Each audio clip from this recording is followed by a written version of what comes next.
Welcome, hey everybody. I'm Daryl Cowles.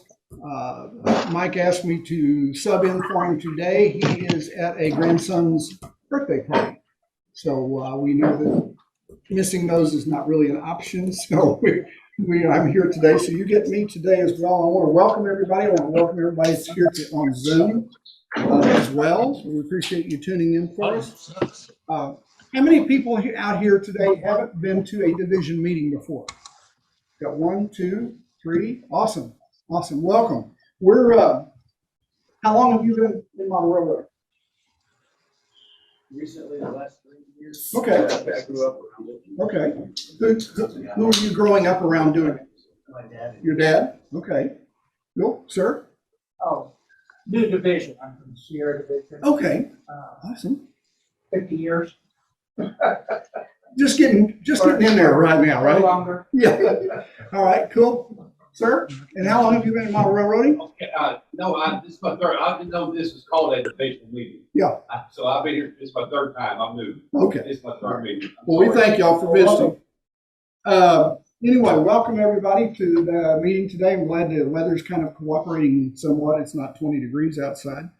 By the way, we've got coffee and donuts back in the kitchen. Please help out by making the donation in the jar. That helps us continue that process.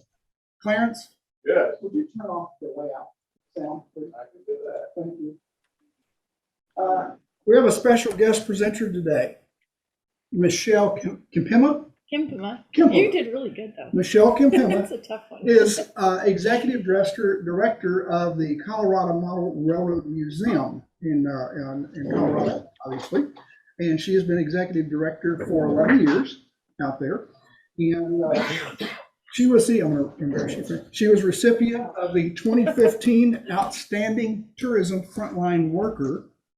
That was an award by the Colorado Tourism Office, and is also a recipient of the 2018 Woman of Distinction Award from Biz West, which is a business and law publication. So Michelle has been with the Model Railroad out there, and she'll tell you much more about it. She's going to be presenting some PowerPoint and a video today. I watched the video yesterday. It's on YouTube, and it is a fabulous looking layout. It really is. I will send a link out to the division and to the Texas Western Club after the meeting's over. So everybody will have that link to YouTube if you'd like to watch it again. Actually, it's already been sent. It's just on delay. It didn't send out, so I cheated. All right, couple of announcements. The Plano Winter Train Show is next weekend. All right, so everybody needs to show up, pay your dues at the door. The division and our club are both members of this and share in the proceeds of those shows. So it's important that we support the shows. Go see your favorite dealers that come and set up for you. It's been a tough couple of years on them. So please go and help support these local guys and these dealers that come to these shows for us. It would be a very big loss if we were not to have the train show again. Gerald, I want to just remind everybody that the Plano Trade Show is one of our largest sources of revenue. Yeah. So as you go, we pay your admission fees, we get that back in dividend or in funds. Yep. And that helps us with freight costs. So please support it. Yeah. Yeah. I mean, now you don't have to go if you want to write the check to offset you not going. That's no problem. Or if you want to do that in addition. Charles Good is in charge of the shift coverage for the NMRA booth this year. He's with the 3. Charles I'll have his email address and his phone number, or I've got his email address if you'd like to get me after the show. He still needs a couple of shifts covered, I believe, on Sunday morning. So if you're interested and can do that, that would be just great. If you go by the show, please come by and see the Texas Western booth. We've got a bunch of stuff for sale that we're getting out of our hall down here. Also, check out the new look of the Cowcatcher division website. All right. I should have given you an agenda so you would. Not that that would help. Sorry, my audio is being grumpy today. Give me a second here. The website has been redone some, and it is a little easier to navigate. Most things are a direct button to navigate. Hang on, sorry. I'm having issues today. Give me a second. So my local hobby shop is actually going to be at your train show. Is that right? Yeah, we call them local. They're 6 hours away, but Yeah. it's Spring Creek. If you ever Oh, yeah. shopped with Spring yes. Creek, they're Yeah. one of we finally got a new brick and mortar in Denver, but we were without for a while. Yeah. So Spring Creek was our local store. They closed. They closed. The Yes. original closed, and someone bought it, and then they closed. Yeah. they So did. we were without. So Yeah, that was an institution. Yeah, I It know. wasn't a hobby shop. That was an Oh, I understand. institution. It's Yeah. like, this guy, my friends here. Yeah. huh? Okay. No, Greeley doesn't have a hobby shop. Just us. We had one that closed the year before we opened, which is really sad. All right, here you Oh, go. we're ready. Click back to home for me, please. Hang on. I'm sorry. I'm having all sorts of Technical difficulties. technical issues In the big red strip. because you can see, you're seeing it, but Zoom is seeing the YouTube channel. Ah, okay. Anyhow, you're going to see a new row of Oh, nice picture. buttons. Hang on, getting there. I like the photo. Looks good. This photo, David, is that yours? Yeah, That's nice. it's my laptop. That's 4014 up near Keller. Ah. Okay. And then you were there by yourself with only 4,000 of your close friends, right? Yeah, by the time the train showed up, that was definitely the case. Yep. All right, here we go. All right. There. All right. Now see if you can get back to the home screen. Right there. Look at that nice button that says back to home. Uh-huh.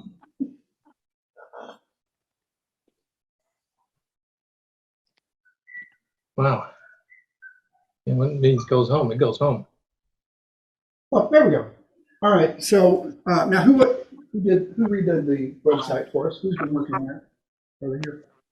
I think it's Steve Brackett. Steve. Steve has given us a little simpler operation of the website. You have a lot of buttons that take you directly to something that you're interested in here. Instead of having to click 2 or 3 times, it takes you directly in. So this was a very good upgrade for the website.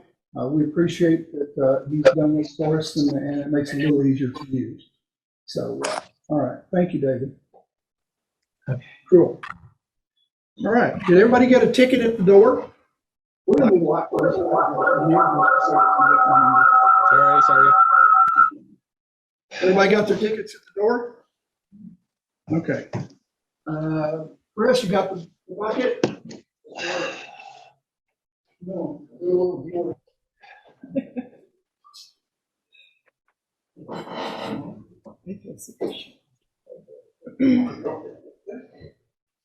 All right.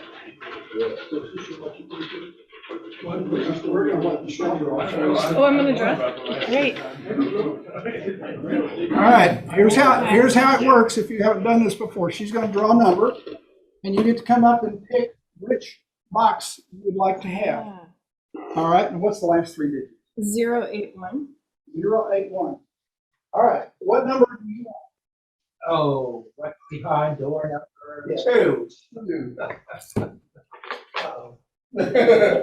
So this is deal or dead. If you haven't worked here before, you get a gift certificate or possibly some milk duds. And actually, you got both. You got a $5 gift certificate, and you kind of got a package of M&Ms instead of milk duds. They're subbing for milk duds. Yeah, we're subbing in from milk duds. All right, so draw us another one. Draw another one? Yeah. Okay. You do all 3 right now? Okay, this one is 082. 082. The next person. Hey, shake that up. I know. Which, you mean, it's not supposed to still be in the roll? Yeah, I'm like, I drew the next Number 3? one. Let's see what number 3 has. Well, you know, it doesn't have the duds in it, so that's okay. You like him in it. This is hermetically sealed here. We need a full strap on I've this. met you before, haven't I? Yes, I know him. And you got a 15. We go back 6 months. $15 gift card certificate to Discount Power Trains. Well done. There you go. Yeah. There you go. Okay, All right. one more. One more. I'm really gonna stir them around. If I drive. Jim, don't spoil it. It gets milk duds. Yeah. Don't spoil This it is for everybody. 111. 111? Yeah. Triple ones. All right, Jim, come on up here. Sounds like a Texas. Would you ranch, like doesn't box number 1? Yes. So you can pick the other ones with the nothing in them. Yeah, you can pick the others, but there's nothing left in there. And you have see, you spoiled it for everybody. Let them know there's a $10 gift certificate. Thank you very much. Hold on to your ticket. Y'all hold on to your tickets. We may do a little something else with those in a minute. Okay. Okay, cool. So we got that out of the way.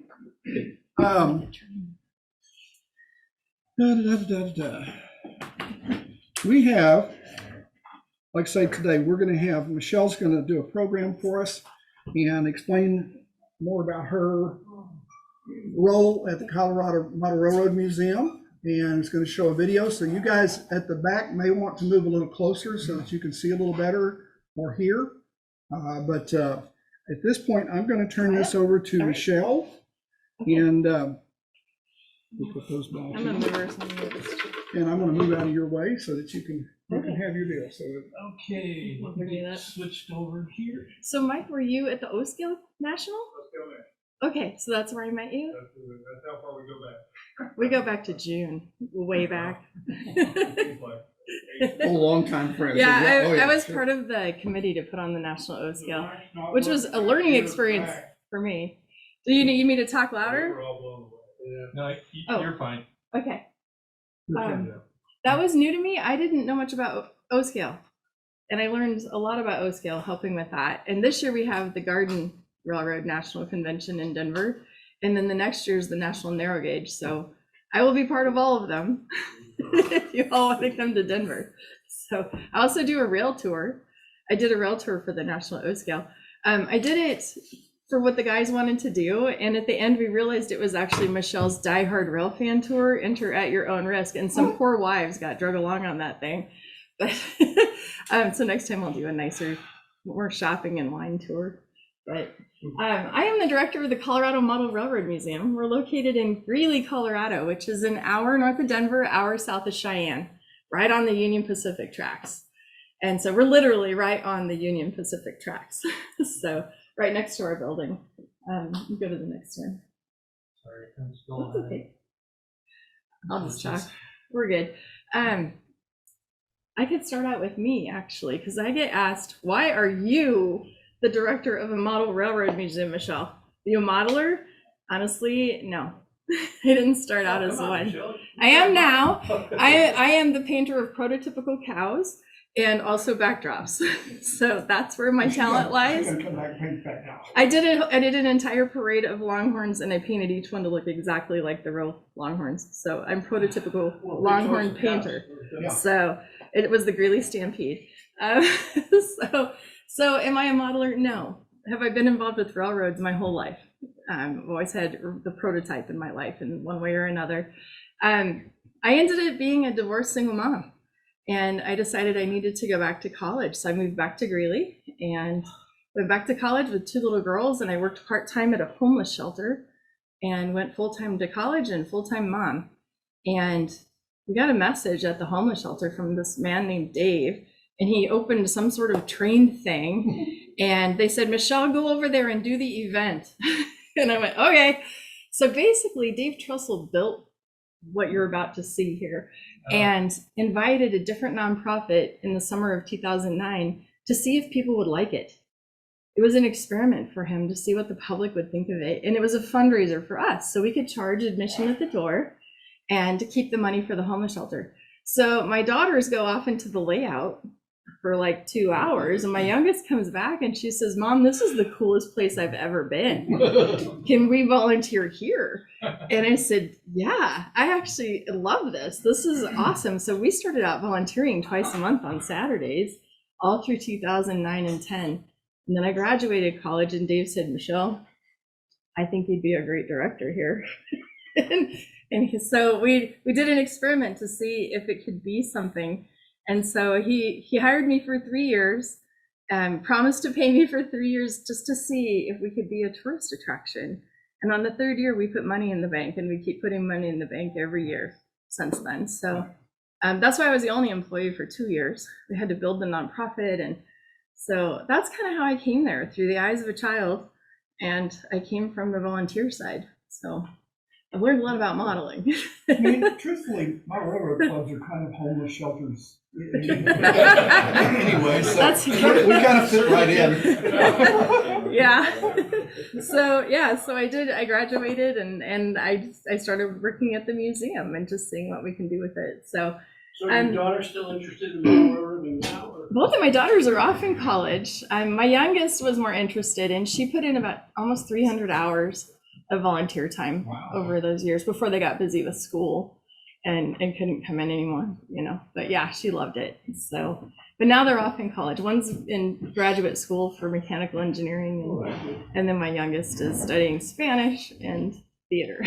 So we'll see. Kind of opposite ends of the- Yes, they're totally opposite. All right, we're good. We're good. Okay, so we were talking earlier about the difference between a club and a museum. We are a museum, and we have a mission statement. And when anybody that walks in our door as a volunteer reads that mission statement, go back one. I can tell you, it says if we provide a model railroading experience that educates, inspires, and brings joy to people. So you're here for those two words. Hey, guys. Nope. Thanks. You're here to educate, inspire, and bring joy when you walk in our door. Yes, you're going to have fun, and you're going to have a great time as a volunteer, but your purpose in our building is about the visitor. And so it's different than a club. At a club, you're here for you. You're going to run your training. You're going to have a lot of fun. And you guys actually have visitors sometimes, so you're going to have to take that focus over there. But that's what we do. This is what we do. We educate, we inspire, and we bring joy to people, because trains bring joy to people. They really do. And we have a vision. We use this for our education programs a lot. We use model railroading as an avenue for human creativity. Sometimes our kids aren't building model trains. They're building other things, miniature worlds. They're building no train scenes. They're building Lego stuff. We did Mission to the Moon, and they built moon scenes. And so human creativity, but it all comes back to modeling. So, okay, now next one. So let me introduce Dave Trussell. Dave was a newspaper publisher, and I think I talk more about it in the video too, so I'll keep this pretty short. But Dave was a modeler his whole life, from small layouts to big layouts to one called the Denver Greeley in Tahoe, which was a 60 by 60 foot modular, and he won the National Train Show. I'm thinking it was, I could be wrong, it was either 1999 or 2000. And so he won like the best layout, and he couldn't compete. And that's why we got what we got, because he's competitive and he couldn't compete anymore. So he decided to start on our building. So I'm going to go through why Dave built what he built. Why is our museum what it is, being different than like a club layout or a home layout? So we can go to the next one. I'm not reading all those words to you. This is Dave. I took this picture in front of the 844 in 2011 when it stopped at the museum. It's just my favorite one. Okay. Oh, and Dave is living. Everybody was asking me that question. And where is Dave? Dave's grandchildren all live in Pennsylvania. So guess where Dave lives? Pennsylvania. He's in Strasburg. He did something good though. He actually made us completely sustainable before he walked away and became just a volunteer. So he built it, because a lot of times what happens is what we call founderitis. Somebody builds an amazing layout in their home and they don't build any kind of a sustainability plan for it. And I deal with this all the time. I get calls all the time. What do we do with this massive layout we have? How do we make it something that can be sustainable? So Dave did it. And it wasn't easy. We've been saving money like crazy over the years till now. We've got 3 years of operating invested. So we're doing good, but I'm kind of OCD about that stuff. So, okay, next one. Okay, so this is how Dave built what he built. So we'll go to the next one. He visited the Museum of Science and Industry. You know what he loved about it? Looking down on it from above. He loved the scale of it, loved the size. He didn't like that you were back so far from the ropes. So next one. He went to Miniature Wonderland. Who doesn't love that? Anybody been there? No. I haven't. You've It's on the been? bucket list. I definitely want to go. We were supposed to have that in MRA there, and then it didn't happen. But definitely want to go over to see this. Dave took scenes from this, like ideas about how to build your cities and stuff like that. What he didn't like is it wasn't all one place, one time, one era, one thing. You go from Brazil to Vegas to all over. He did pull in a follow car system. We do have follow cars like they do. And we have logging trucks that run around our mountains with a follow car system. So, okay, next one. So then he went to Northlands. Talk about scale. Has anybody been to this one? I thought, oh, I'll go in there. I'll be there in an hour. It took me 3 hours to walk around it. It's huge, but it's not about trains. The trains are the peripheral background movement of a work of art that's very much, I would call it anime, if you know what that is. Yeah. It's not reality at Like all. impressions. Yes, the whole building is a dream that you're walking through with these crazy industries, and it's neat to see it because there's places where it's it's like 6 levels of track, just massive 3-story tall valleys and mountains. So Dave liked that whole vista thing where you would see lots and lots of levels. Okay, next one. And then, of course, the awesome San Diego La Mesa layout. I've actually been to this one, but the only thing he didn't like about this one was the height of the plexiglass. You couldn't hear him talking to him.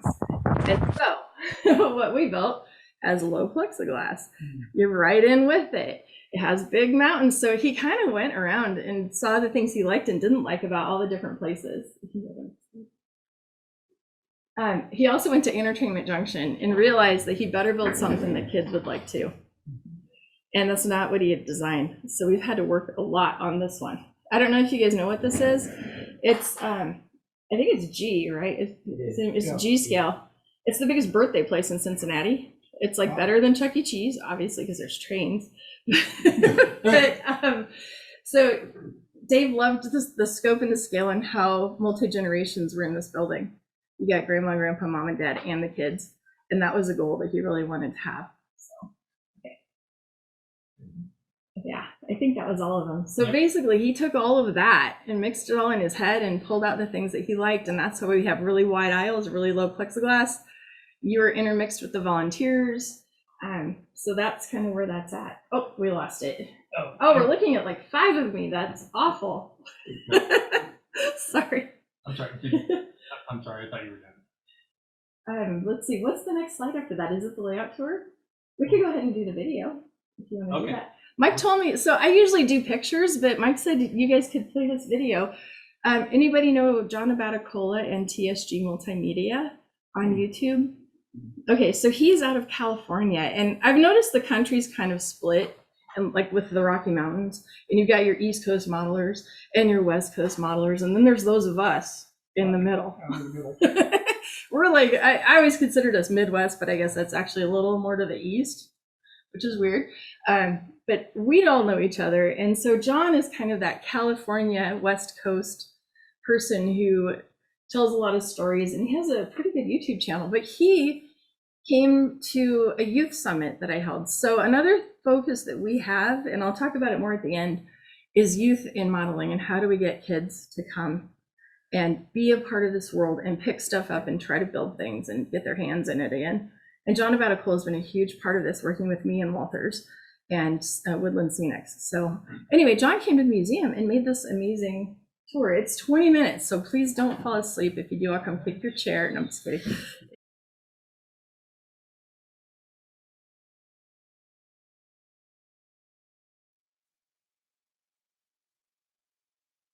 Hang on. Do you want me to tell you what it is? Yeah. It's an amazing mouse pad, guys. You know, everybody needs a mouse pad. However, I took this photo, and this was the big boy on the day it went away on September 7th of this past year, right after it came to see you guys. And so on its very last day, this is what it looked like when they shut it off. And she got to go in the roundhouse and take a picture. I got to ride up with them from Greeley and kind of so we hang around officially with really you don't on the like her yard. anymore, but other than that. Anyway, I made them into mouse pads because I'm kind of cheesy like that. So I brought y'all one. All right, so let's see who gets the mouse pad. All right, are you kidding me? It's 083. I just wanted to pick the whole order of those. What's up with that? 083? 083? 083. All right. All right, nice. I hope that you still use a mouse. I do. I'm old school Yeah, I that do way. too. You're welcome. Good Oh, I mouse. don't- Been there twice There you go. already. Awesome. Well, Cool. good. Awesome. Thank you, guys. All right. How are you doing back there? Still working on All This right. is like the guy Do behind you the guys want to curtain. know why I'm here? I was actually supposed to come down the day the big boy came, and Mike kicked me out. He said, we have this big boy, Michelle. I'm sorry we don't want to talk to you because we're busy. It's a good thing you didn't come. So we canceled me coming here then, which I'm glad I came now. I'm here for a tourism convention. The first thing I did when I was hired at the museum is try to make us a tourist attraction. Nobody knows where Greeley is, let alone a tiny model railroad museum in Greeley. So I started being involved at a state tourism level, and I actually became president of the State Tourism Board of Colorado for 6 years. And I just stepped off of that last year. So I'm heavily involved in tourism. Sometimes I represent the state.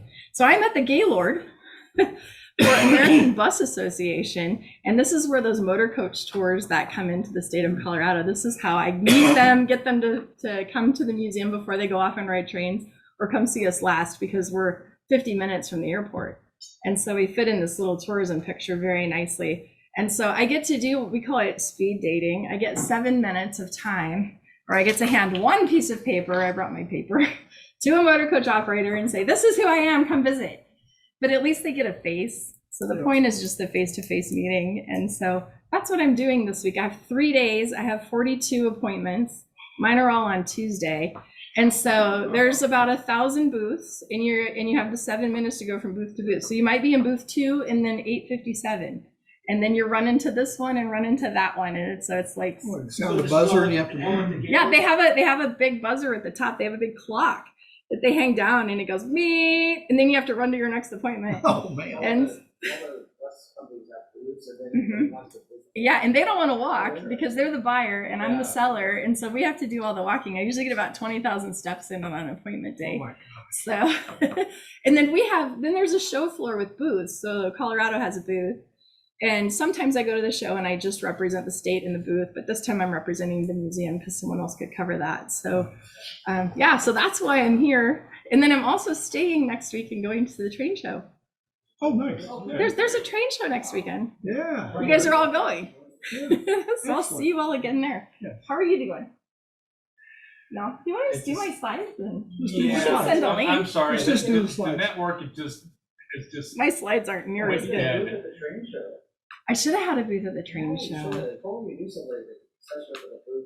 I don't know who that would be. The problem with the booth is I'd have to drive down here instead of fly, but I could do it. You know what I mean? Yeah. What's hard? These are not time to ship your materials down. We have like a big display there. We have a display. I actually went to the first National Train Show in 2018, and I called them up and I said, yeah, I'm a nonprofit. What's your nonprofit rate for a museum? And they're like, we don't usually have museums come. I don't know what we're doing. So they had to figure it out. But so I went, and we've been going ever since. So I do go to the National Train Show and do a booth there.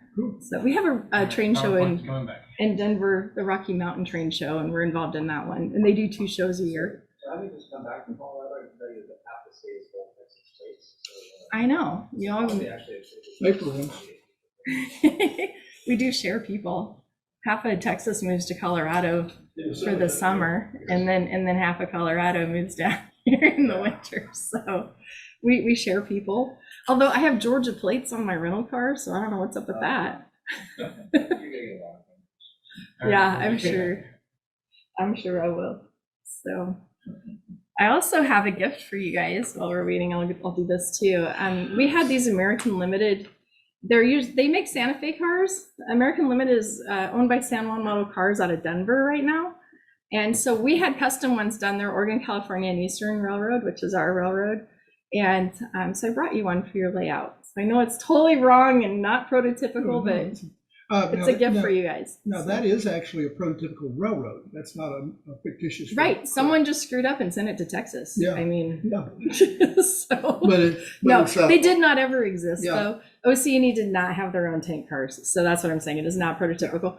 But our guests don't care. They just want to, this is a souvenir for your layout that is not reality. And that's okay. But the railroad itself existed. The railroad itself did exist. And that's what we model. Is there a page you want me to go to? Oh, just where we left off, I guess. So, and you guys can go watch that YouTube video. It is really good. It's only 24 minutes. Alan Killer took 2 hours, and that was too long. This one's spot on because he hits all the major things. There's a lot more to it, but it's a great video. And So- one of the things that the Texas Western, when we're moving in here, we have this little grass area out here in the front. It used to have a big tree in it and had a billboard for the old community center. And when we were negotiating the lease, I asked them if there was a chance that we ever were able to get a prototype caboose. Would they mind us putting it out there on display? We came back the next week and they cut down the tree and demolished the board and wanted to know where the caboose was. Oh, they thought you had one coming? And I They said, thought you had one rolling that's on over. at the other end of our priorities. We've got to build a model railroad first. But they were so. Well, if you get one, you just got to get it here. Yeah, That's so the hardest we gotta- part's just so- moving a caboose, But I right? understand that you guys have a caboose. We do, and we're about to get 2 more. Wow. And I turned down a third because we don't. Yeah. Or the 4th. If you want to move it, I mean, I can have it if I can move it, and that's $30,000 we don't have. They're still sitting there in front of the bookstore. That's, and so I'm trying to help him. I think we might. Has anybody heard the Moffett Road Museum in Granby? I think that would be a perfect home for it. I think that's the perfect place for it to go because it would have run there. But So- inside your building. you Yes, we have a 1919 Colorado and Southern caboose. It's fun because it was a beer caboose. It was built with 6 other, like as a group of 6 to run beer from Coors to Denver on the Colorado and Southern. And so, and then it got moved up to Fort Collins to Greeley and then was retired in the 60s and went to a farmer's yard. And his wife painted it to match their house. So we had to dig down and find the old CV&Q red for it and put it back. We did everything prototypical on the outside, but the inside we kept white because I'm not a fan of the green in photographs, and that's where we originally had Santa. So so Kind of gave him an ill look. everybody looks kind of sick in classroom green. Well, that's true, huh? But then I have to have a tech guy like to make that happen. Actually, Bill Rogers did a video where we green screened me around the layout. So we made a little mini me, and we have a model of our caboose. And so I talk, and then I become the mini me on the caboose, and it goes around, and then I jump off of it, and it's the cheese factor is like this high. But it's on Bill's page. It's called the virtual tour. It's pretty fun. Oh, we have slides. I'm sorry. Yeah. Okay, so we are in 1975 logging railroad, known as the Oregon, California, and Eastern Railroad. Remember I said Dave was a newspaper publisher? He owned the newspaper in Lakeview, Oregon when he came back from Vietnam. And so it was the first paper he bought, and he watched the OC&E run through town and decided that's what he was going to build. So his whole life he started drawing track plans. Anybody have Lynn Westcott's book, 101 Track Plans? Oh, yeah. The next to the last article says if I had $1 million. Yeah, Dave like tore that out as a kid and went, I'm doing this. So he actually is a O gauge modeler. He's a Lionel guy. So his whole life he's bought and sold Lionel and just tucked that money away. And that was the first $1 million that he used to build our museum, to build the building itself. He raised that by buying and selling Lionel. But when you own a whole bunch of newspaper publications and one called The Fence Post that goes from Texas to North Dakota, you can put an ad in there and say, I'm going to be in Oklahoma at these cafes, bring your stuff. And so he bought stuff all over the Midwest, and that's where our artifacts come from in our building. They are from farmers and ranchers from Texas to North Dakota. Wow. And it's just things Dave Horse traded for here and there. So a little bit of history about the museum. Okay, so we are the OC&E. Dave loves prototypical, but at the same time, he put all these bridges on the layout. There's 15 of them that don't exist in Oregon, but they're beautiful. We've got tunnels, towns. We have 28,000 handmade trees. I've made one of those. And it's on the tree making video. We're like, if they can teach Michelle to make a tree, anyone can make a tree. So, and we actually did put it out there. I'm not sure where it is, but I do have one on the layout. Okay, next slide. Here's our staging yard. This is one end of it, and it looks like we have a Southern Pacific down. I need to take a better picture. Our staging yard is, I should measure it sometime. I know it's over 100 feet long. We keep 7 trains here, 7 trains at the other end. All 14 can be on the layout at one time. The shortest train's about 50 cars. The longest is about 110, but they change all the time. So we typically run these. Now, prototypical versus visitor experience, right? So when I started at the museum, this row would have been Southern Pacific, Western Pacific, and Oceania, and that's it, Michelle. I come in and go, where's Burlington Northern? I grew up in Nebraska. When I see some green, and Dave went, we don't do that here. Right? So then I go outside to watch a train go by, and I go, Dave, where's the Union Pacific? We sit right here on the UP line. And he goes, we don't do that here. We're prototypical. Well, as we became open to the public, guess what the public said? Where's the steam? Where's the passenger train? I'd love to see the Pennsylvania Railroad. You know, I mean, like crazy things. And Dave went, I guess I need to rethink this because the public could care less about the Oceania. They don't know what it is. They don't care. So one day I was in my office. I think I'd been there about a year and a half. Dave comes up and he says, Michelle, come downstairs to staging. So I go down there. And Dave is like 6'5" with a deep voice. So it's like, okay, I'm coming. And we go in there and he goes, if you ever doubted that I love you, your doubts are gone. And he steps back and these green ones are sitting right there. And so that was the beginning of us choosing to model what we know, what the public wants to see. Because people are pretty regional. We don't get that many East Coast people. So people want to see BN, they want to see Santa Fe, they want to see Union Pacific. Especially where we're at, we're all UP and BNSF. I mean, that's what we know. And I didn't know there were other railroads till I went to the Amherst train show, and there's 42,000 short lines on the East Coast. I didn't know that. So we have a lot of different railroads. And of course, Colorado Rio Grande now, because a lot of people have that history and want to see those trains. So that was a big part of us changing our mindset to being a club, prototypical, to being a visitor experience. Okay, next one. And I didn't tell you the stats. I think right now we're running around 450 to 500 locomotives that we have running in some form. We have huge cabinets because sometimes we need to change them out quickly. We had about 3,000 cars, but we just sold off a good 1,000 of them because we're trying to create better trains. And so, yeah, so electrical work, you guys know this stuff, right? We have 18 boosters on our layout. And then we also went in and put in circuit breakers on everything. That was a huge project. And I've never seen modular drama before. So you start talking about what kind of circuit breaker you're going to put in. So anyway, next slide. There's some differing so you have to hit it opinions. again because the There's some pictures differing don't come up. opinions out there, yeah. So we operate in 3 ways on our layout. So we have this where they have the headsets on is full operations. We have a dispatcher, we have a CTC machine with our entire layout. We do full dispatching, but sometimes we don't have enough guys to do that. We want to be open on other days. So we have a computer program that was written for us. And let's see, at this point, the next slide, this one is just rotating for operators. Oh, we have play mode. So play mode is actually, you guys get to throw the switches. So all those little panels on the wall, you have to get in them and actually throw your switches. And then the next slide will be our, I don't know why the pictures are coming up like that.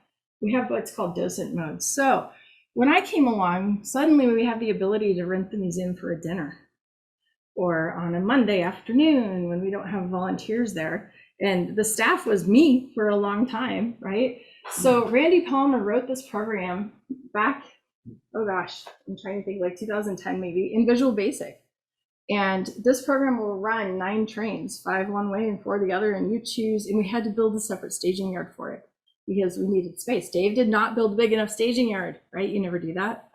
And so this yard right here goes underneath our layout, and we had to build it in on the walkway at the mountain. And so the computer pulls from this yard, passes through the yard, and parks them back in this yard when I hit park on the program. And so it's beautiful. I can run it by myself.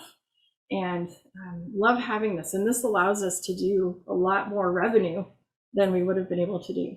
So you don't it's kind of fun. You don't have to have any other operators. You can push the Right. buttons. And so in the summer, this summer for the first time, we were open 6 days a week, and we have to be closed the 1 to clean because you guys know what it's like to clean track. I mean, every day we run the little track cleaners, but it's not enough, and so cleaning is on Mondays. But we hired a first staff person this past year. We just jumped in with both feet after COVID and said, let's be open and hire people. And we hired Andy, and he runs the docent computers.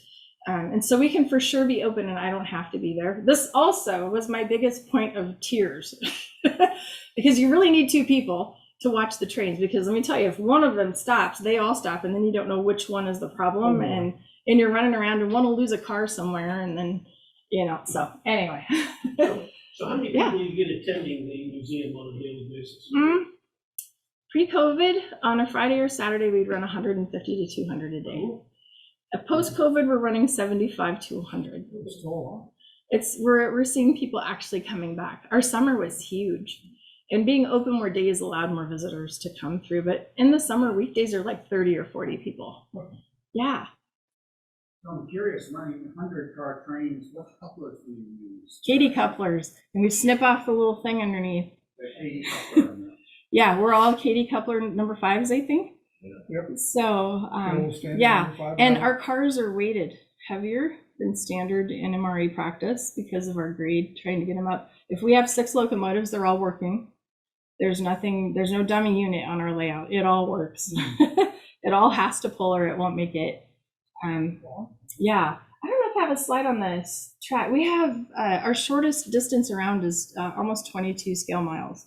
We have 80 scale miles of track on the layout if you do sidings and other things. So it's long. It takes a train an hour. When you're running this, it takes a good hour for a train to go all the way around to get back in the yard. Wow. So, and when you're operating, you can get around 4 times if you hurry in between 10 a.m. and 4 p.m. And I walked 2 miles one time on my Fitbit operating 4 trains. So it's also an exercise center. You didn't know that, but we're like the best gym some guys get. So, okay, next slide. Okay, so dispatching. This is our CTC machine. We love to dispatch for the public because the sound is half of your experience. I mean, you hear the operator requesting clearance to enter the next section and dispatch saying, 202, go ahead, you're clear. It's just a great thing. COVID let me learn to dispatch. Just so you know, I'm not great. I won't run the log train or any weird stuff, no. But if you just need to get around the layout, I can do it. So, yay.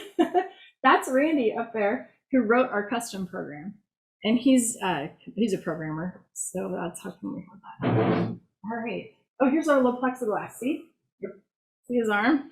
That means a lot of things get broken. And especially right here, right around the corner here, we have power lines. They go right next to, and I'm pretty sure it's people that just don't see them and they're pointing at stuff. So we had to switch to all elastic power lines. So they're all like bungee cords now. So, okay. So these are pictures of the layout. So we'll just kind of go through them. So you just kind of have some ideas. This is one of our logging yards. Oh, look, Southern Pacific. No. Yeah, I know. Look, we have Southern Pacific on our layout. So that's one of our sawmills over there. This is the one that receives logs on the river. And this is in Lakeview, Oregon. So that bridge in the background is the Dennis Ferry Bridge. I have that bridge. Do you have that bridge? I know probably there's people in that bridge. That's the only one I've ever seen installed that way out. You want to go back? The rest of them are still in Yeah. boxes. This one? Yeah. I didn't know that. Glass bottle. I know this one's been a problem. Hmm. We had a volunteer come in with some double stack container train that needed a millimeter more on that guy. So guess what? We sanded down a little bit, and now it just fits. The cantilever bridge we own in brass, and someday hopefully we'll make it work. So the brass one will work. It sits in my office in the box. So if you got anybody wants to move to Greeley and do that, that'd be great. Okay. This is looking towards that bridge. See, it's back there. And just kind of an art shot through one of our towns. Okay, next one. Here's our other sawmill. So I'm just kind of going around the layout. So we have this one, and this is on a peninsula where we have a big switching yard for the logging industry here.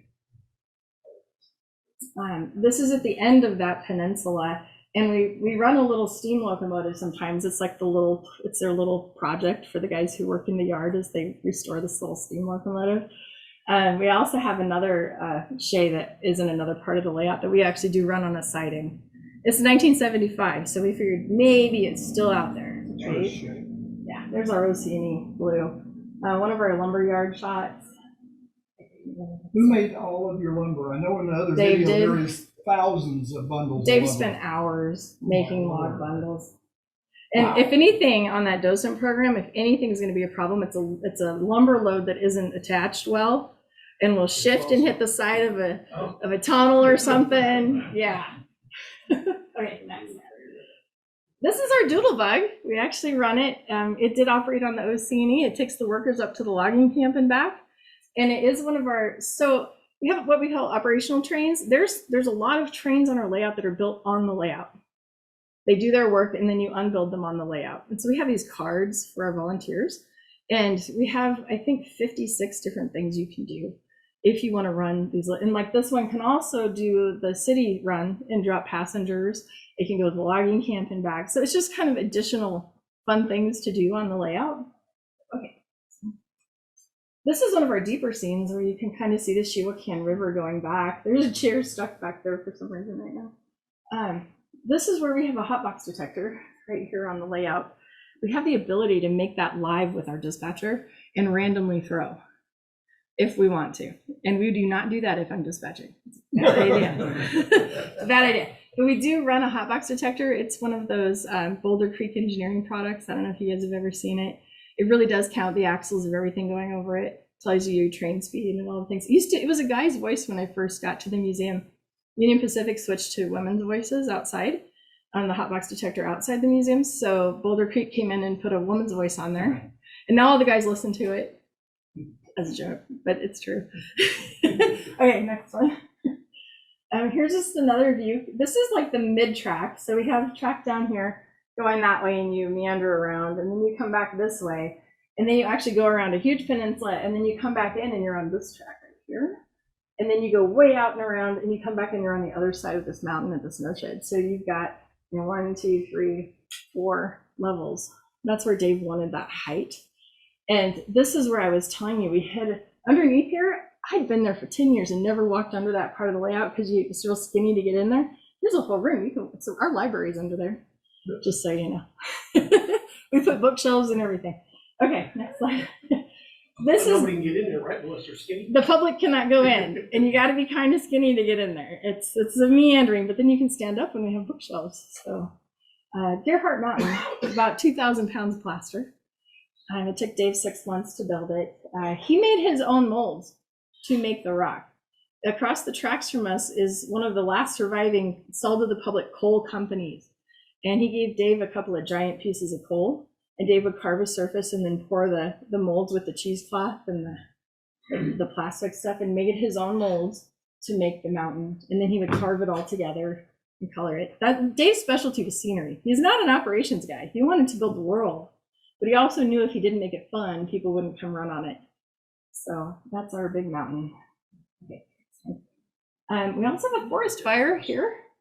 And here's a picture of it burning. So I don't know if you've heard of using Arduinos on layouts. Yeah, you guys good with that? So our whole lighting system for this is an Arduino system, and it creates sound effects of crackling in the lights. And then we have a machine that uses the smoke fluid down underneath. And when they first built this, the smoke wouldn't come up. So we have a series of aquarium fans that blows the smoke up into the fire.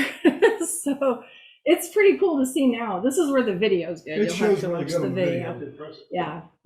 So it's just a fun push button effect for the visitors to do. And we also have a fireworks factory that catches on fire too. They have several push buttons along their layout that does animations. So the visitors can come up and push a button. There's one where they push it and the lady's out feeding chickens and the chickens are all. Yeah. Have you guys ever seen the chicken one? hysterical. It's from Germany. I don't remember the hysterical. company name. Yes. Yeah. We're on our 4th set of chickens because the public likes to poke at them and then they break and they stick to the chicken next to them because they're magnetic. And so I go and get them, and I have a metal file cabinet by my desk. If you want to see all the chickens I've collected over the years now, they're all in my file cabinet. The funniest thing though is when the last chicken breaks off, the magnet underneath goes around, and that's the fastest running chicken you'll ever see in your life because he just goes round and round and round. It's pretty funny. But we just replace it. It's a public experience, and we know it's going to break. So I have 3 in stock, so we can just go out and pop it out, scenic over it, and away we go. Okay, so this is our log loadout.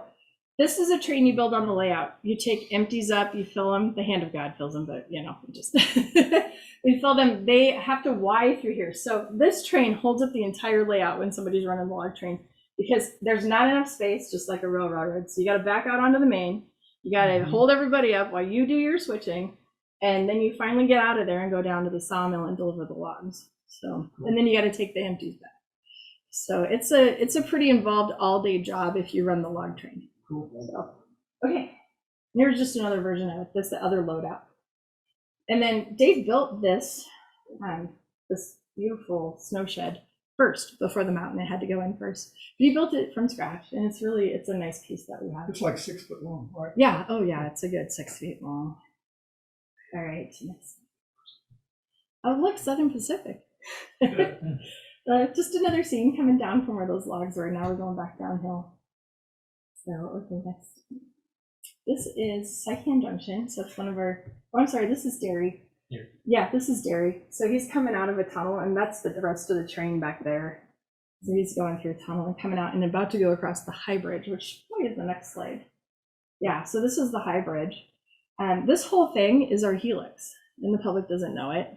But this is a helix, and there's a reverse in the middle that really messes with new operators because you expect one thing, but something completely different happens underneath the mountain. So trains go through here twice.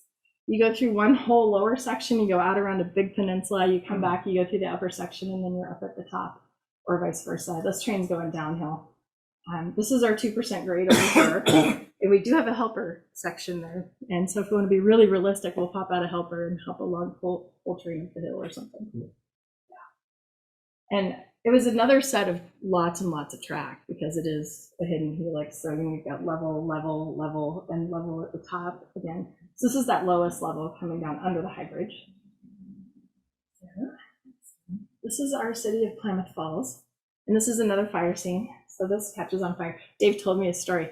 So this building, he cut the top off and he kind of put it in 2 pieces and he pretty much kind of melted it and burned it up real good and made it look like it blew off the building. And he had it on his desk. And over the weekend, he came back and it was gone. And he didn't really think about it right away. And come to find out, the cleaning lady thought it was trash. So she threw it away. And by the time he figured it out, it was long gone. So we don't have the roof anymore. It just disappeared when it blew up at this point. And so, but it's a great thing because these light up. We got to use lighting systems. This is our faller system. The traffic lights work. Mm-hmm. And so it's a full system that'll go around our city block and then go back around our yard and then come back out. So they do stop and then they'll turn. This right here, this whole city block is built on a pipe. So you lift it up and you can rotate it and put different things to the front, which I didn't know at first. And I made all the I Spy games with a couple of things from the city block. And then they went to the back and we couldn't find them anywhere. And so we learned a lesson. Okay, next slide. This is our warehousing yard. This is just a great picture of a crew change. This is our Klamath Falls yard. And faller trucks run on this road right here. And this is one of our big switching yards. So during the day, somebody will switch this yard out. It's also when you can come and there's a train that gets built out of this yard that goes out and delivers and then comes back and all sorts of stuff. Okay. And here's the other side of it. This is on the Klamath Falls side. This is our engine house and engine workshop. And so you got your OC&E and your Southern Pacific, and your Warehouser, and your Western Pacific. Oh no, that is Southern Pacific, but we have a lot of Western Pacific F units. So we're phasing them out. If you'd like to buy an F unit, let us know. We're gonna start selling some off. So, okay, next one. Okay, so this is where I stopped talking about the layout and more about what we do for the public. So does anybody have layout questions you want to talk about right now? Yeah. So, question then. So operating that many trains, do you have problems with wheel wear or Yes. wear on the rail? Yes. Steel rail? So we're 12 years in for operating and tortoises are dying. We're learning the lifespan of a tortoise of a fully really operated railroad is 12 years. Because like all of them this year decide to just go kaput. We're learning a lot about wear and tear on things. For the first time we had a switch actually come, like the rail detached itself. 12 years of trains pounding through it and it finally came up. So this is the first year we've really seen super wear on our layout. So it's been interesting to see what we do from here. If we change some of the rail, if we glued that one back, we put it back. So the rail's holding pretty well other than things like that, but wheels, yeah, we go through a lot of wheel sets, especially if our operators don't pay attention and they're dragging it, flatten them, that kind of thing. we have odometer cars. You guys seen that? Another Boulder Creek Engineering product. You can put it in any box car or any kind of a car it'll fit in, and it hooks to the axle and gives you scale miles and actual miles. And we tested one of our computer trains, which at the time was running Wednesday, Thursdays, and Sundays. And for 3 months, the little trains that ran that did 150 real miles. Real miles. And that was just 3 days a week for 3 months. And so we're starting to put them on some of our operating trains to see how often because they may not be run every week. Our volunteers get to choose which trains they run. And we also run personal trains. And so, yeah, but wear and tear is a huge deal for us. And do you know how many times we fix a locomotive before it literally falls apart and then we have to throw it away? And half our stuff you can't buy anymore. The Western Pacific, Southern Pacific, some of that stuff isn't made. And now when they're making them, sometimes we're a Total Soundtracks building and they're a sponsor. And if they come out with ESU, then we run them because it's stupid to not use it until it, and then those are hard to make them work nicely with some of our other stuff. So we struggle with that. We have all kinds of maintenance issues. We run a vacuum car every day. We run the 2 cleaning cars every day. You need a magnet car. We have a magnet car, and it's amazing what it picks up. So how's your cleaning day work then if it's not just We actually rotate through the layout, and we have at Harbor Freight, you can buy this little tiny attachment for your shop vac that gets down real small, and they vacuum the buildings and the towns, and they work their way around the layout. And because if you don't keep the scenery clean, you don't have what I call the Disneyland effect. Yeah. Like you don't litter at Disney because it's too clean, and people don't mess with our layout because it's clean. I've been there for almost 12 years, and only one time have I seen massive public damage on the layout, and we know his arms were about this long. And he went through every town and made the biggest car pile up you've ever seen. and it was funny and it was cute, but yeah, that's the only real public damage we've had on purpose. Everything else has been accidental damage. But we replaced a lot of trees, a lot of power lines, things like that. They get broken. People knock the people over all the time. Yeah, so it's seriously. So we have all these write-up sheets. So if somebody sees a problem in the track, they'll go and check it out. And cleaning, we clean all the track, and then we'll hand clean some areas. We don't use a bright boy. We're using alcohol. And this is the most controversial topic right now is track cleaning. You can ask Ron's trains and things, right? We stuck with alcohol, denatured alcohol in the car with the little rolling thing behind it where we cut up those blue and white kitchen towels and they roll behind it. And we've just been doing it. That's the same thing you do with the week. Mm-hmm. We run them every day. Yeah. There's nothing else you do besides running the track. Right. And hand cleaning and spot cleaning things. Mm-hmm. Yeah. And scenery falls into switches. You want to use some denatured alcohol, you'll be able to go and clean once a week. Okay, Ron. Yeah, I know. I actually threw it. Right, is where Ron got all that information. Yeah, so I threw the topic out, and I've never seen an explosion of modelers before. Yeah, that's like other than back when we were doing circuit breakers. Yeah, but the most controversial thing I've seen is track cleaning. I don't know if it would work well on our layout because it's so big. It would be hard for us to get that nice first layer down. Does that make sense? Yeah. So we have a small layout. I don't talk about it here, but we own a collection of Christmas villages, Department 56 Christmas villages, and we own every piece ever made, given to us by a fantastic donor who gave us an endowment to take care of it forever. Okay, so it's worth more than everything else in the building, just so you know. We have a small layout. We show off about 1% of it. The rest is in shipping containers. I have 3 shipping containers full of Christmas houses in the warehouse. Yeah, and so we're going to try it on that layout because it has just a small track and see how that goes. What do you guys do here? We're talking about NOx. Yeah, we're talking about the NOx product. But the other thing though is the liquid, right? Because the burner with the right. Denatured alcohol. So we use the denatured alcohol, and we've been doing it forever. And right. Yeah. Yeah, I have to think of the NOx. I haven't used it yet because he's been quivering. And you have to put down the first layer so perfect. I'm not sure we could. on our layout, there's places that are so hard to get to. I say no, So it wouldn't take long for this mission around. I don't know. You want to come and talk to the guys about it for me? Yeah. Are your engines primarily plastic or brass or both? We're running plastic. Brass, well, until we put the circuit breakers in, we had so much draw in every power district that brass was just awful. Like if you brought a brass in, everybody went, oh. I think we could run brass now that we've got it much more evenly spread. And because, you get 12 locomotives in a district, and then Did you guys put a search when you put in the yeah, so we've fixed all that. The only problem we have now is it's so sensitive. We got the ski train from Rapido, and when it starts up, it has such a pull that the circuit breakers shut it down. So we made a video about how we changed the ski train so that in our startup process, it starts up slower, and so we can make it work. That's interesting, considering it's a very modern electronics. Yeah, Some of so the I don't know, really- and that's in our staging yard, which might not be. It's different than the layout, I'm sure. We had some similar problems with some of the very first Broadway limited stuff Yeah. would trip the breakers when they cranked. Yeah, Yeah, so And it then would also, just. if you change directions for a while. Yeah. And that was because it just.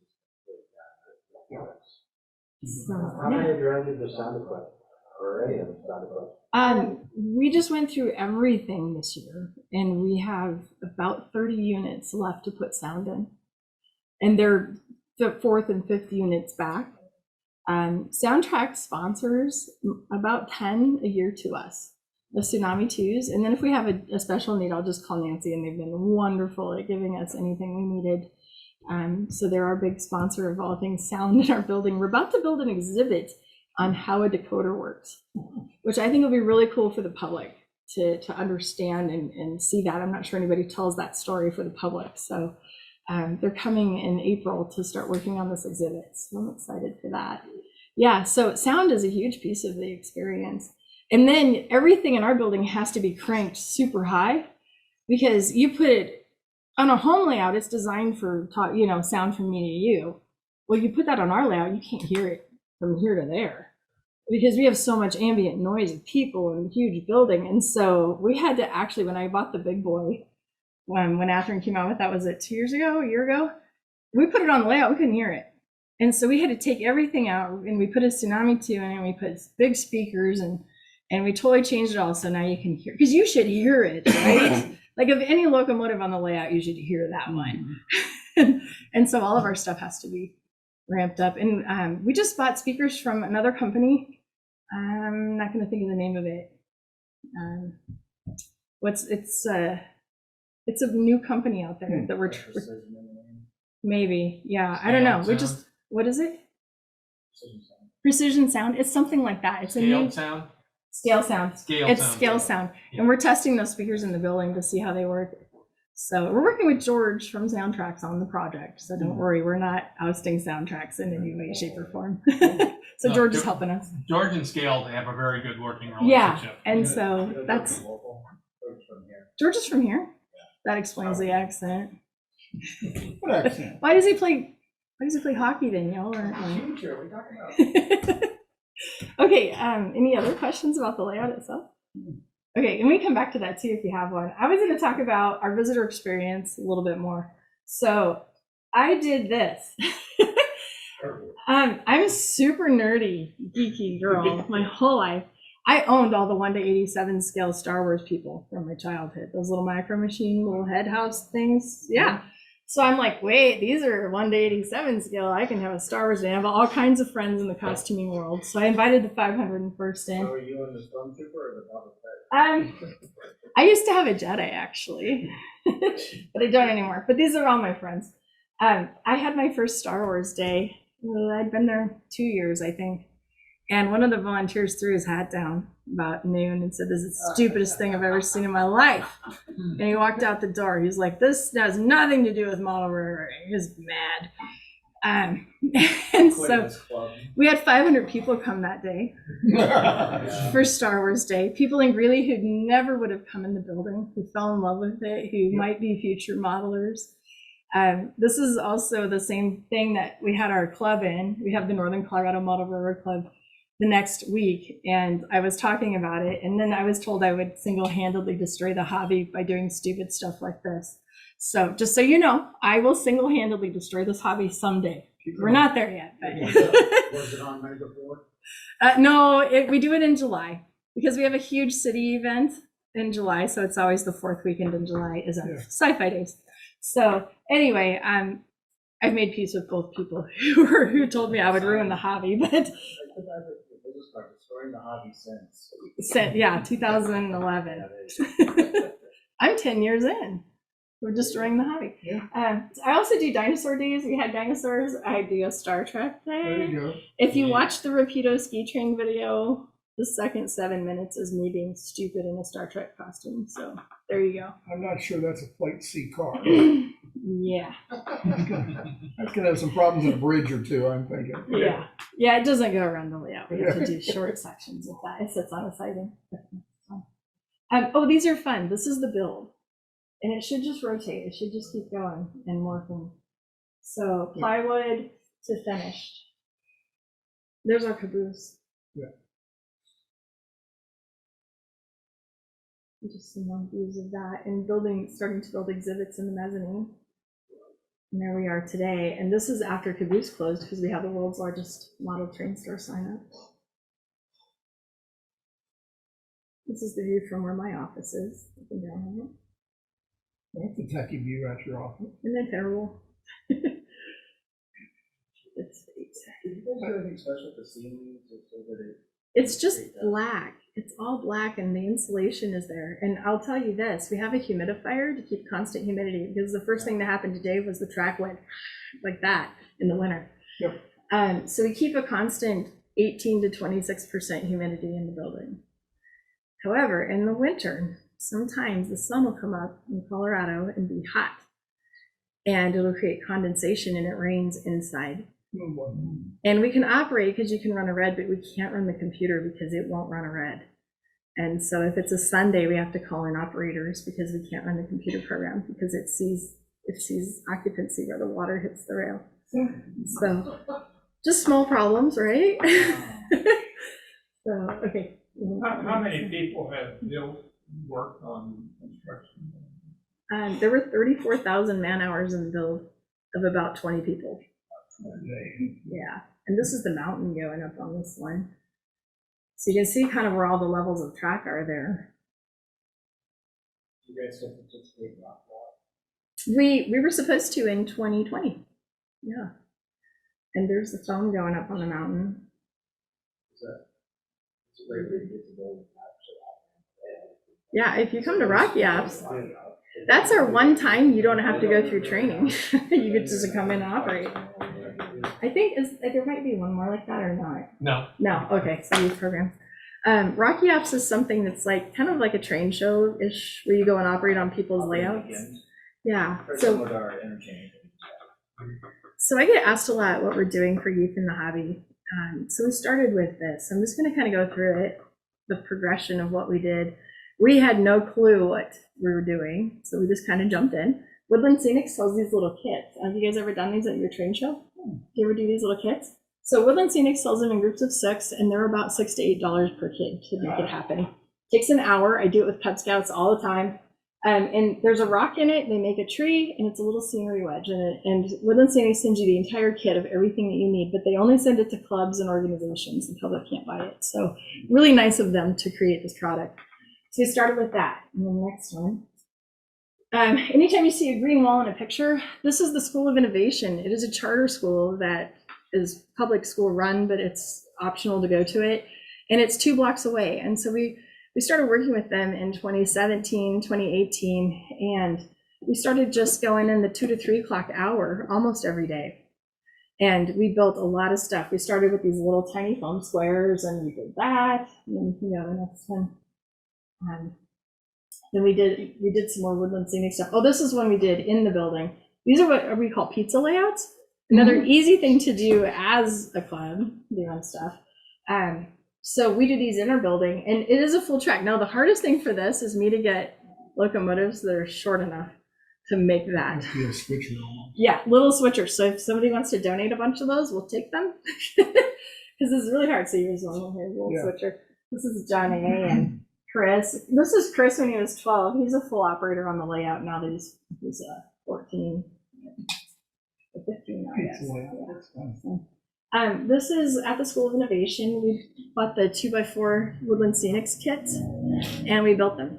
And we did it from 2nd grade up to 8th graders. And it was a lot of work because they did it daily for 3 months. and we taught every day. This picture here is at Boys and Girls Club. We also do them there in the summertime. And then the different Boys and Girls Club houses, do you guys have those here? They got together and we ran trains. So you can go to the next one. I think that's Boys and Girls Club. Yeah, so this is us working with them. But these are just so wonderful because there's so much in it, to do. So I'll do the next one. And then here's where we put 2 different Boys and Girls Club kits together and let the kids run trains on it. It's really fun. And these kids are kids that will never have access to model railroading. There's a huge barrier between children and modeling right now. It's dollars, it's access, it's location, it's parents that think they would even want to do it. So yeah, go to the next one. So this is what we did when we were shut down. We were supposed to go back to the School of Innovation and do some more modeling with them, but everything closed down for COVID. So I applied for a grant from Union Pacific and we did the STEAM Kids virtual classroom. So this is me teaching one of the lessons on watercolor using a Union Pacific painting as the teaching tool for doing this stuff. We went to the Cooter Learning Center, we learned about fossils. So every month had a different theme and we did just STEM-based stuff. We did geology, paleontology, we did science, we did structures, we did nature, we did art, we did all sorts of different topics every month, and the kids would get a kit of pretty much household items and they would go home and they could do them as a family. I had 785 kids in this program. So it just kept growing in Greeley. And so our partnership with Boys and Girls Clubs, they were delivering what they called Be Great boxes, which included food and school supplies. And this was part of it. We were the education piece. And so Union Pacific paid for it for us, which was wonderful. They bought all the supplies for all the kids. And we did it for 1 year. So we stopped doing it in April of 2021. So yeah, so even when we were closed, I worked harder than I ever have. And all of this is on either the Greeley station or our YouTube channel. You can go see these art kits, but they're designed so that you could do it anywhere. And now we're back to hands-on, which is great. So I've been working with Walthers, and we have kind of an initiative for youth, and they started with their Build-A-World. Have you guys seen it? Have you seen the ad for Build-A-World and you were completely confused? Or did you get it right off? So they have a product called Build-A-World, and it is it's designed to be a mail order thing, actually not for you guys to use, which was the most confusing thing at first. I think modelers are like, why would I do this? It's for you to do with your grandkids or your kids or your neighbor kids. It's a kit that comes once a month. The first kit has all the tools you need to build a scene and the base of the scene, and you start doing some work, and there's video that goes with it that Walter's created, like the whole teaching. You don't even have to know what you're doing. You can learn it. And then the next month you get another part of it. And they have 3 different kinds. They have a farm, a city scene, and an industrial thing, I think is the 3rd one, or a mountain scene. And in the track, guess where the track is? In the back. The track is in the back. It's about building scenery. It's about getting your hands into something and building something. And over 6 months, the kids will have built a diorama. And so there's 3 to choose from. They can do it again and again. And it was Walters just saying, let's do something. Let's try it. And so I'm working with them. We're actually talking to some library systems who are going to start doing this in those innovation libraries that are popping up everywhere, and trying really hard to get modeling back into school as a standard STEM program. And the kits, the Build-A-World, are so perfect for homeschool groups. I don't know about if there's a lot of homeschoolers here, but in Colorado, the homeschoolers on Fridays all get together at a public school that's closed on Fridays, and they do all of their art and creative stuff. So it'd be the perfect place to do like Build-A-World. So I'm excited to be a part of whatever we do in the future for kids, but we're trying really hard to make modeling mainstream again because it went away. Yeah. It went away. You can't go to a store, a standard store, and buy modeling. It used to be at KB Toys, right? Everywhere. So we're trying hard. So Walters gets kudos, and Woodland Scenics for making that happen.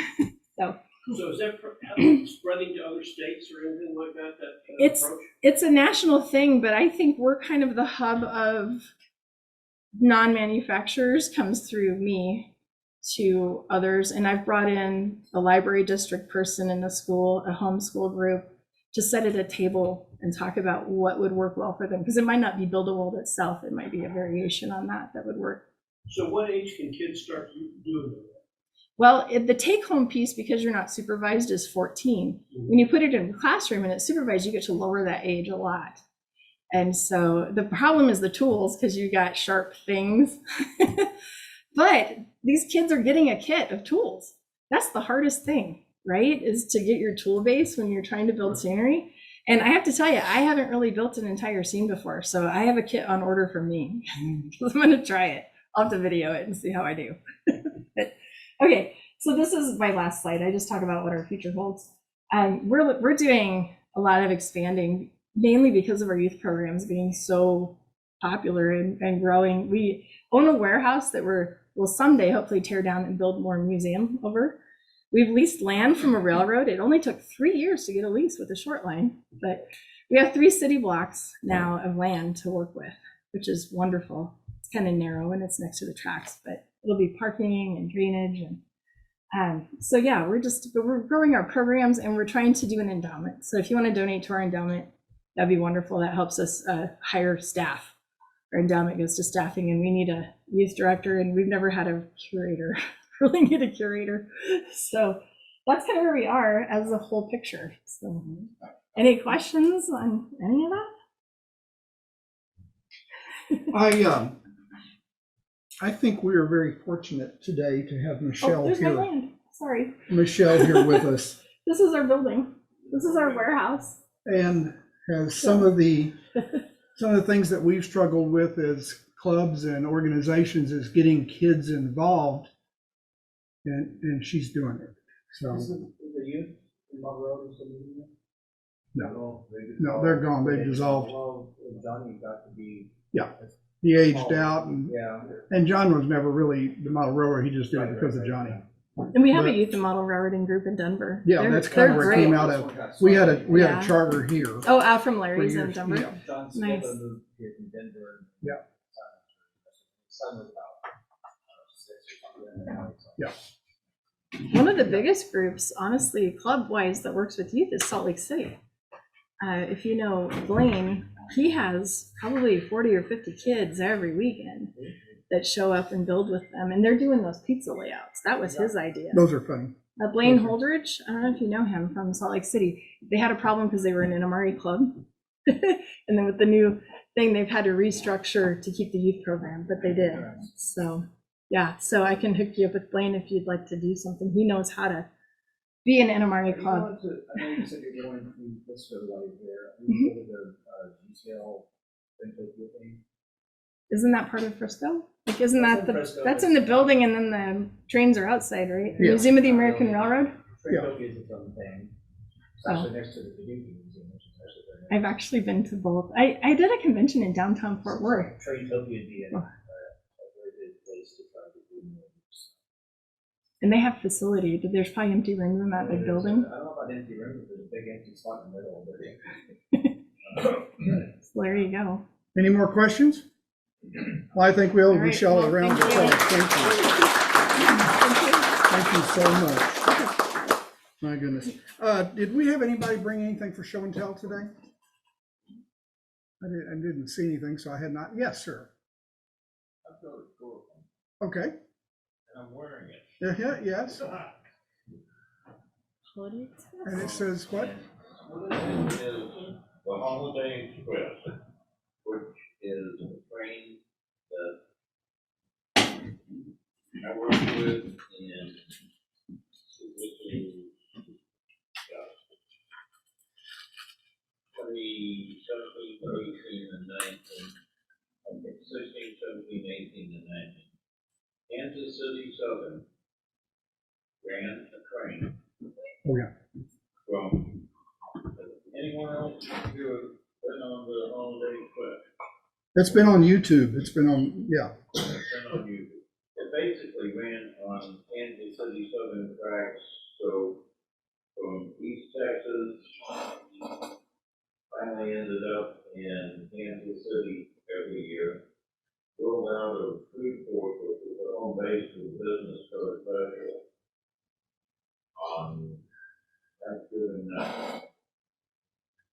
And it consisted of business code special, two cabooses between which were a full-length boxcar that had two Lionel layouts in it, a flat car with Santa sleigh and a GCL railroad running around it, and there was a boxcar that was kind of volunteer old clubhouse. So we had a rotating crew of volunteer elves. Some ran the whole thing. I ran usually about a week with my wife a couple of years. We would stop in towns that were too small for Santa to come to.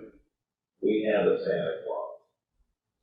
Professional quality Santa Claus, and we had a great deal of years. And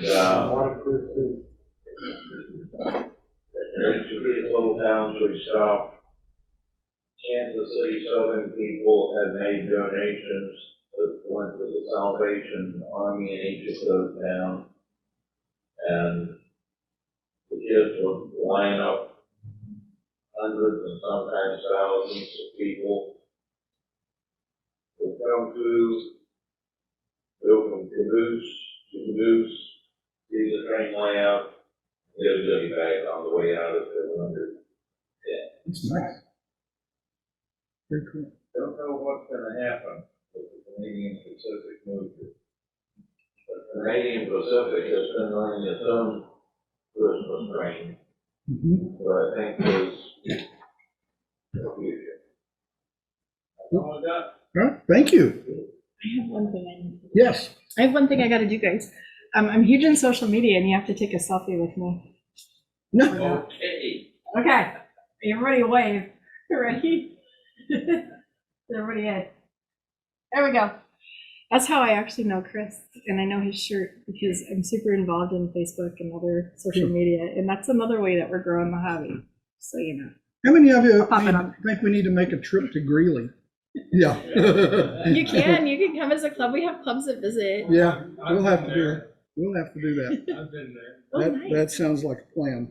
So we do, the Texas Western Club does group trips. Oh, that's We've done wonderful. those for years. all I'll over help the you place. plan it. So that'd be World fun. trip. Yes, be a lot of fun. It's a lot more wonderful than what we see on the. Oh, yeah. Yeah. Okay, any other general questions or announcements or anything by the group? Yep. You probably all know I'm the membership chair for Lone Star Region. Division One last year, we moved that membership from 150 to 177. Wow. And a lot of that is attributed to Union Pacific, that let us put a table out when Big Boy came through, and we signed up 12 people Right. at that time. Yeah. So good show, guys. Yeah, good job. And again, we're gonna have an NMRA booth at the Plano Train Show. So if you come across somebody that's new to model railroading or modeling or anything, direct them over to the NMRA booth and help them get signed up for it so they can get the help and support that they need, and they've got some resources to help them be better modelers and some places to ask questions. The next meeting will be February 12th here, 10 o'clock in the morning. The Texas Western's layout is up and running, Clarence, is that correct? Yes. Okay, so if you brought your DCC equipped locomotive, you are welcome to run it on the layout. Dave had his running on here this morning when I got here early. I have a Anyway, question. what? Who is coordinating the clinics at Plano? You knew? That'd be done by Division Three. Yes, Division 3 is It's done by Division One. Charles Goodrich. Charles Goodrich. Did you hear that? Yeah, they just said Charles Goodrich. Okay. Plano. All right. So, anyway, we Who asked are, that question? What do they want to know? why did they need to know? Let's see, it was Edward McGinley. Okay. He's one of the clinicians. What do you need to know? So I asked Mike for two names, and he gave me 2 names. They're in the schedule. They're scheduled online. Okay, schedules online. Unfortunately, I don't have anybody's email address, so I couldn't email them with their times for it. They're scheduled online. Okay. Right. Anyway, anybody's got their trains with them, you're welcome to come and go play trains. I don't know of anything else that we've got. Anybody got any deals? If not, the meeting is adjourned, and thank y'all for coming.